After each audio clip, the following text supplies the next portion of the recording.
રનગર police સ્ટેશનમાં ગઈ તારીખ 14 જુલાઈના રોજ એક અકસ્માત મોતનો બનાવ સામે આવેલો જાહેર થયો, જેમાં એક વ્યક્તિ છે પિન્ટુભાઈ, એમનું બિલ્ડિંગ ઉપરથી પડવાથી મૃત્યુ થયું. આવી અકસ્માત મોત આવી અને પોલીસ સ્ટેશન તરફથી એની કાર્યવાહી કરવામાં આવી, પીએમ કરવામાં આવ્યું મરણ જનારનું.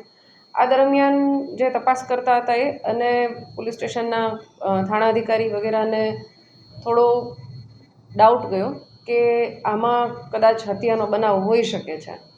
આવી શંકા ગઈ, જે અકસ્માત મોત જે પ્રકારે એ લોકોએ દર્શાવી હતી એમાં, જેથી વિગતવાર તપાસ કરવામાં આવી કે આમાં ખરેખર શું હતું. એટલે 14 તારીખે હતું, સવારે 14 તારીખે રાત્રે એમને ઝઘડો હતો અને 15 તારીખે વ્યક્તિનું મૃત્યુ થયું સવારે. તો 15 તારીખે પછી ત્યારથી 2 દિવસ અમે તપાસ કરી, આજુબાજુના લોકોની પૂછપરછ કરી. આ દરમિયાન સામે આવ્યું કે આ ખરેખર તો અકસ્માત મોત નહીં પણ હત્યાનો બનાવ હતો અને એને અકસ્માત મોતમાં ખપાવી દેવાનો પ્રયાસ કરવામાં આવ્યો છે.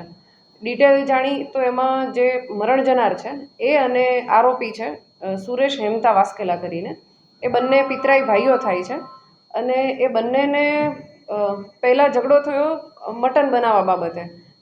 આણે સુરેશ હેમતાએ મુરગીનું મટન બનાવેલું હતું અને જે મરણ જનાર છે એણે એના ધ્યાનમાં નહોતું કે આણે બનાવેલું છે ને એણે બકરાનું મટન લાવી અને એ વાસણમાં મિક્સ કરી દીધું. આ બાબતે બંનેને બોલાચાલી થઈ, બંનેને સમાધાન પણ થઈ ગયું ફરીથી રાત્રે 14 તારીખે જ. ત્યારબાદ આ બધા સાથે બેઠા હતા, કેમ કે ભાઈઓ છે અને મિત્રો છે એટલે 4-5 જણ સાથે બેઠા હતા. એ દરમિયાન ફરી જે મરણ જનાર છે એણે આરોપીને પોતાનો મોબાઈલ આપેલો હશે, પણ આરોપી એના પૈસા નહીં આપતો એટલે મરણ જનારે કીધું તું મારો મોબાઈલ પાછો આપી દે. એટલે એ બાબતે ફરીથી ઝઘડો થયો અને બધાએ ફરીથી ટ્રાય કર્યો એને સમજાવવાની. તો આરોપી જે ચોથા માળે આ લોકો બેઠા હતા ત્યાંથી પહેલાં નીચે ઉતર્યો, 3જા માળ સુધી ગયો અને પછી અચાનકથી પરત આવી, કોઈ ગુસ્સાના કારણે કે કોઈ પણ કારણે પરત આવી અને જે મરણ જનાર બેઠા હતા ચોથા માળે એની જે બિલ્ડિંગ છે એની પાળી પાસે, તો એણે ત્યાંથી ધક્કો મારી અને એને નીચે પાડી દીધા, જેના કારણે આ જે મરણ જનાર છે એનું મૃત્યુ થયું.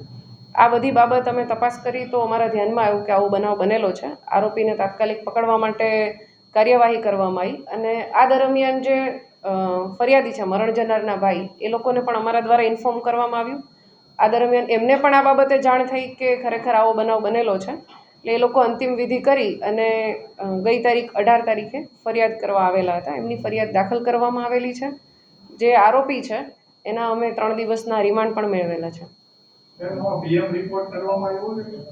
હાજી, પીએમ રિપોર્ટ કરવામાં આવ્યો છે. પીએમ નોટ હજી આવવાની પેન્ડિંગ છે અને જે પ્રાઇમરી પીએમનું જે મૃત્યુનું કારણ આવ્યું છે એમાં એવું જ છે કે ઉપરથી પડી જવાથી મૃત્યુ થયું છે.